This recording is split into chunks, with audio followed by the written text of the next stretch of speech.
Hello and welcome to our very first episode of DietzEatz. I am super excited to be here with y'all. Today we are going to be making a cast iron pizza. This is a good way to simulate the wood fire pizza because I know a lot of people don't have one at home.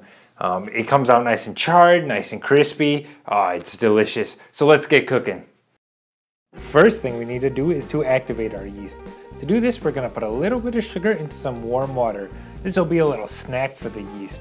Once your yeast is added, go ahead, set that aside until it becomes nice and frothy. After about 10 minutes, we can start making our dough. In reality, all you actually need is flour, water, and yeast. But because that's a little blah for me, I'll be adding some olive oil, garlic powder, rosemary, and thyme for extra flavor. Go ahead, add your yeast and stir that in until it is completely incorporated. After, slowly add water to your flour in small batches and watch the dough come together. When it comes to kneading our dough, the first thing that you want to do is to flour your work surface generously. This is to prevent any unwanted stickage. Now, as you can see, my dough is pretty sloppy, and that's okay. We all like it a little sloppy once in a while. But to fix this, what we're going to do is periodically add flour to our dough until it reaches our desired consistency. So as far as I can tell, the process of kneading is actually fairly simple. All you do is push the dough forward, fold it back over itself, and push it again. Now if a baker tells you otherwise, I would listen to them over me.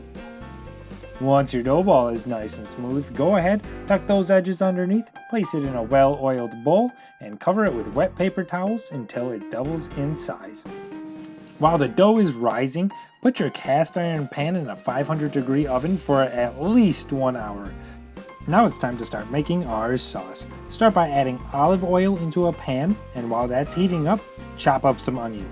By the time you're finished with that, your pan should be hot enough to throw those in. As soon as those have softened up just a wee bit, add your garlic and a sprinkle of salt. After just a couple minutes, go ahead and add a can of tomatoes and tomato paste. Because this bad boy is a little thick, I'm going to add some chicken broth to thin it out and a little bit of sugar to cut its acidity. As you can see, our dough has doubled in size, so it's time to start forming our crust. Because I don't need all of it, I'm just going to cut her in half. On a floured surface, form your dough into a ball. Once that is complete, flatten it down into a disc with the palm of your hand. When it's fairly flat, use a rolling pin to spread it out even more. To make it seem like you really know what you're doing, pick it up and let the dough drag down from your knuckles. Make sure you tear a bunch of holes in it like some sort of heathen, just so you can start the whole process over again. To keep from looking like a buffoon a second time, just use a rolling pin to spread out the dough until it's about the size of your cast iron pan. So this next part may seem unnecessary, but it is crucial to have your pizza turn out how you want. You need to set up. If you go too slow and your cast iron pan cools off, you won't get that char that you're looking for. Now it's time to start building your pizza. Start by sprinkling sugar into your pan. If that mama jamma doesn't smoke, your pan is not hot enough. Next, lay down the dough. Do the best possible job you can to spread it out without absolutely torching your fingers. Now comes the sauce. Evenly spread it out until it comes just shy with the edges of your crust. To finish our pizza, we're topping it with some freshly grated mozzarella. The reason why I'm only making a cheese pizza is because this video is not about the type of pizza, but the technique of how to make it. You should add whatever your heart desires.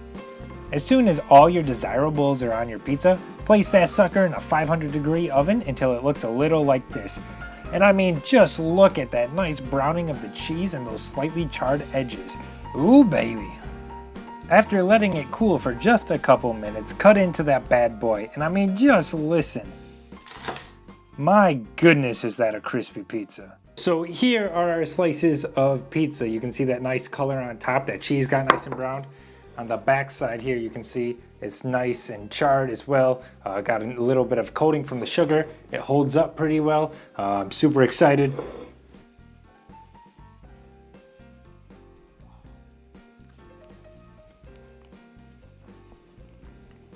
Just The crunch of it is amazing. And the sauce that was simmering for a couple hours, oh, that flavor got mixed up. That's all amazing in there as well. One of the best things is actually the sugar on the bottom. It just, I don't know how it doesn't make it stick to the pan. It doesn't make sense to me, but it does. And it just adds a little, another layer of flavor that is just amazing. This is amazing pizza. I suggest that you try it at home. Thanks for watching.